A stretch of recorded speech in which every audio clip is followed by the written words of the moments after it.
बिस्मिल्लाहिर्रहमानिर्रहीम। मैं आज बनाने लगी हाँ चिकन पुलाव। ਉਹਦੇ ਵਾਸਤੇ मैं 1 किलो चावल लिया साफ करके अच्छी तरह ਹੁਣ ਇਹਨੂੰ मैं ਧੋ ਦੂँਗੀ।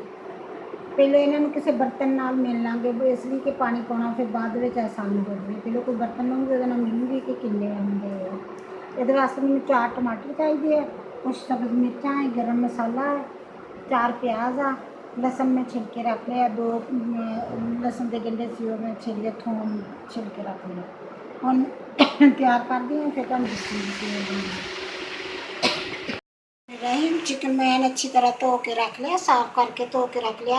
सब्ज़ मिर्च कुट के रख ली, लसन भी लसन अदरक भी कुट लिया, वो कुट के रख लिया, टमाटर कट के रख लिया। हम मैं ये पानी आयल, नमक डालूंगी, मिर्च 1 चम्मच ये लाल मिर्च का भी डालूंगी।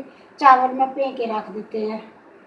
पहले चावल भेन तो पहले उन्होंने बर्तन नाल मिल लवो ताकि पानी पाना बाद आसान हो जाए। हम मैं ये डाल दी आयल तसले हम ये आयल डाल दिया। बिस्मिल्लाहिर्रहमानिर्रहीम।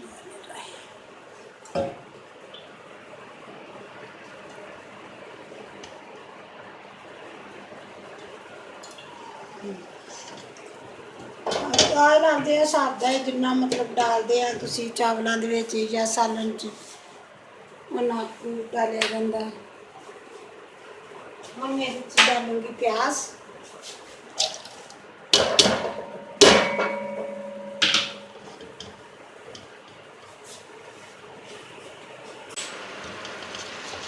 हम प्याज मैं थोड़ा ब्राउन होने दे फिर ये बाकी मसाले मसूले डालूंगी, फिर नाल ही चिकन डाल दूँगी। फिर बिस्मिल्लाहिर्रहमानिर्रहीम। प्याज थोड़े ब्राउन हो गए, हम मैं इन्हें पाऊँगी चिकन।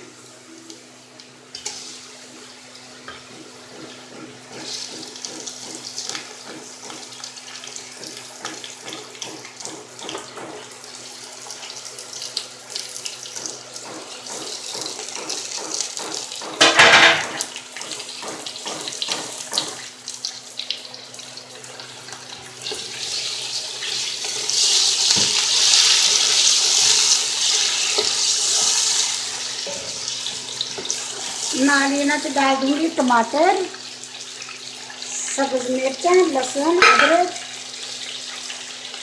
नारियल लहसुन अदरक सब्ज़ मिर्चां डाल दूँगी।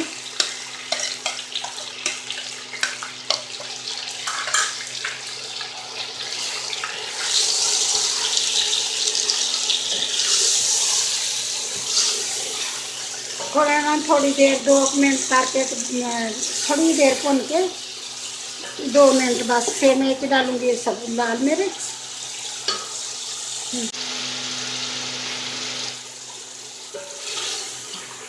थोड़ा जहा बन गया। हम मैं डालूंगी 2 चाय चम्मच छोटे चम्मच 2 वो सुके धनिए के पीसिया होया। गरम मसाला मैं साबत ही डालूंगी, वो नहीं पीसा हुआ डालूंगी। पीसिया भी डाल लीदा लेकिन मर्जी आती है, अगर तुम पीसिया डालना पीसिया डाल लो, अगर तुम दूसरा डालना है तो दूसरा डाल लो। 1 चम्मच मैं डाल देनी लाल मिर्च का, तो कोई नमक आपकी मर्जी देख लो, बाद चेक कर लो। जो तुम पानी डालना उदो फिर चेक कर लोगे कि नमक अगर थोड़ा होया तो होर डाल दूँगी। हम इन्हें थोड़ी देर मैं ढक्कन दे के नहीं बंद कर दूँगी, थोड़ी देर 1-2 मिनट वास्ते बंद कर दूँगी। फिर यदा पानी छड्याऊगा ये वो पानी च भुन के ते पानी डालूँगी। मैं इन्हें बंद कर देनी।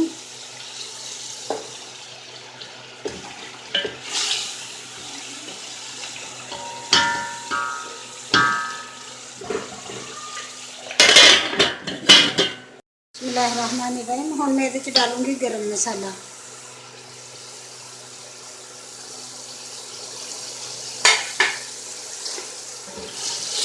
बस तकरीबन भुज चलिया वो थोड़ी देर आ और बस भुन के तो पानी डाल दूँगी।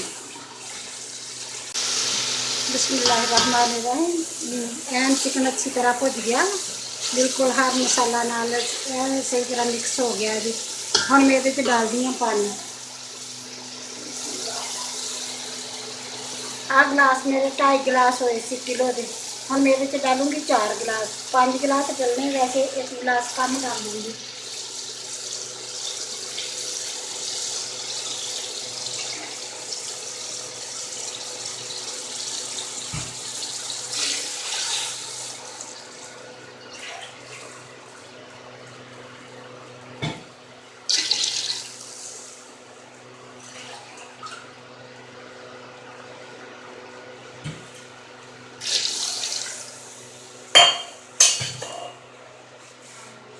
मैं 4 गिलास पानी दे डाले ਇਹਦੇ ਵਿੱਚ। ਕਿਤੇ ਹੁੰਦਾ ਸਾਡੇ ਪਾਣੀ ਇੱਥੇ ਮਤਲਬ ਕਮ ਡਲਦਾ, ਨਾਲੇ ਮੈਂ ਚਾਵਲ ਉਦੋਂ ਹੀ ਭੇਂ ਕੇ ਰੱਖ ਦਿੱਤੇ ਸੀਗੇ, ਕਾਫੀ ਦੇਰ ਦੇ ਭਿੱਜੇ ਆ, ਤੇ ਪਾਣੀ ਇਸ ਲਈ ਕਮ ਵੀ ਡਲਦਾ ਵਾ। ਪਾਣੀ ਚਾਵਲਾਂ 'ਚ ਕਮ ਡਲਦਾ, ਕਿਸੇ ਜਗ੍ਹਾ ਤੇ ਪਾਣੀ ਪੂਰਾ ਵੀ ਡਲਦਾ ਵਾ। ਚਾਵਲ ਜਿੰਨੇ ਹੁਣ ਉਹਨਾਂ ਪਾਣੀ ਪੂਰਾ ਡਲਦਾ, ਦੁੱਗਣਾ ਡਲਦਾ ਪਾਣੀ। ਮਤਲਬ ਅਗਰ 1 ਕਿਲੋ ਚਾਵਲ ਆ ਤੇ 2 ਕਿਲੋ ਪਾਣੀ ਡਲੂਗਾ ਉਹਦੇ ਵਿੱਚ। ਕਿਤੇ ਤੇ ਕਿਸੇ ਜਗ੍ਹਾ ਤੇ ਥੋੜਾ ਕਮ ਡਲਦਾ ਵਾ, ਸਾਡੇ ਇੱਥੇ ਥੋੜਾ ਕਮ ਡਲਦਾ। ਮੈਂ 1 ਕਿਲੋ ਦੇ ਵਿੱਚ ਮੇਰੇ 2.5 ਗਿਲਾਸ ਹੋਏ ਸੀਗੇ, ਤੇ ਮੈਂ ਇਹਦੇ ਵਿੱਚ 4 ਗਿਲਾਸ ਪਾਣੀ ਦੇ ਪਾਏ ਆ। ਅੱਧਾ 1 ਗਿਲਾਸ ਤਕਰੀਬਨ ਪੌਣਾ ਕੁ ਗਿਲਾਸ ਕਮ ਰੱਖਿਆ ਇਹਦੇ 'ਚ। ਹੁਣ ਮੈਂ ਇਹਨੂੰ ਬੰਦ ਕਰ ਦੇਣੀ, ਢੱਕਣ ਦੇ ਦੇਣੀ, ਇਹ ਉਬਲਣ ਲੱਗ ਜੂਗਾ। ਉਨੀ ਦੇਰ ਨੂੰ ਮੈਂ ਚਾਵਲ ਧੋ ਲੂੰਗੀ, ਧੋ ਕੇ ਫਿਰ ਡਾਲੂੰਗੀ। ਮਾਨੇ ਰਹੀ ਪਾਣੀ ਰਿੱਝਣ ਲੱਗ ਗਿਆ, ਪਾਣੀ ਬਿਲਕੁਲ। ਹੁਣ ਮੈਂ ਤਾਂ ਪਹਿਲਾਂ ਨਮਕ ਚੈੱਕ ਕਰੂੰਗੀ।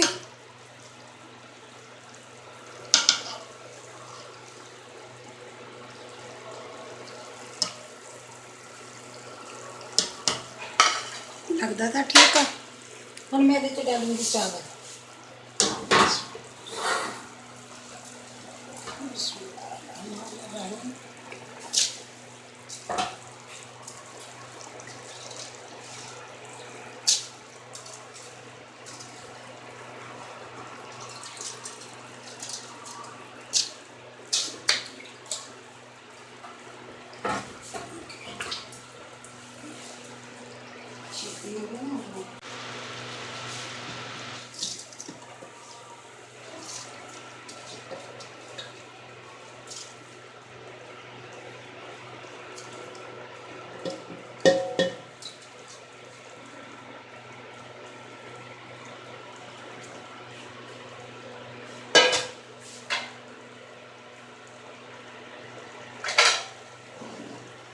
बस चावल डालते हैं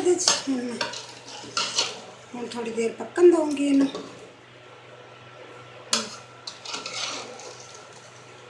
बस ज़्यादा नहीं हिलाना, हम थोड़ी देर पक जाएंगे फिर हिलाऊंगी अच्छी तरह। फिर थोड़ी देर बाद एक दफ़ा फिर हिलाऊंगी, फिर इन्हें दम दूंगी। बिस्मिल्लाहिर्रहमानिर्रहीम। हम मेरे चावल बिल्कुल बस दम ते देने वाले हो गए। मैं देनी दम ते रख दी है।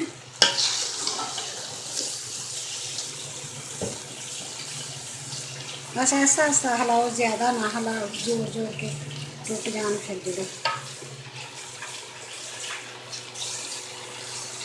बेशक तुसी रुमाल दे के उत्ते दे लो दम, बेशक अगर तुहाडे को ਐਨ ਸਹੀ ਹੈਗਾ ਕੋਈ ਕਰਨ ਵਾਲਾ, ਮਤਲਬ ਵੀ ਫਿਕਸ ਆ ਕੇ ਹੁੰਦਾ ਕੱਪੜਾ ਉੱਤੇ ਬਰਤਨ ਦਾ ਜਿਹੜਾ ਢੱਕਣ ਆ ਉਹ ਫਿਕਸ ਆ, ਤੇ ਉੱਦਾਂ ਵੀ ਦੇ ਸਕਦੇ ਇਹਦੇ ਤੇ ਦਮ।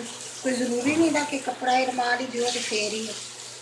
ਲੇਕਿਨ ਮੈਂ ਰੁਮਾਲ ਦੇ ਕੇ ਕਰਦੀ ਹਾਂ, ਮੇਰੇ ਦਾ ਪਤੀਲੇ ਦਾ ਢੱਕਣ ਥੋੜਾ ਜਿਹਾ ਲੂਜ਼ ਆ ਇਸ ਲਈ।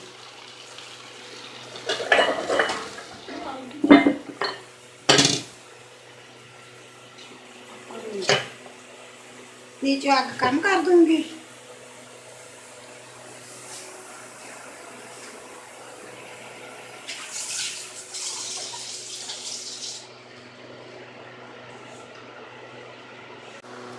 बस इन्नी अग कर दूंगी नीचे, थोड़ी आंच ते अच्छी तरह सही बन जाएंगे।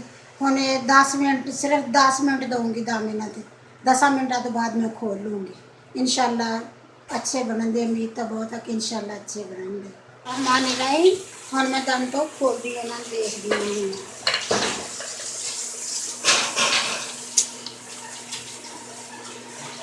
माशाल्लाह बन के तैयार हो गए चावल, माशाल्लाह अच्छे बने लगते। तो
बिल्कुल बन के तैयार हो गया, डिश में कट लिया। अगर तुम्हें मेरी वीडियो पसंद आए तो शेयर करना, लाइक करना, सब्सक्राइब करना। अल्लाह ताला आप सबको खुश रखे। अल्लाह हाफिज़।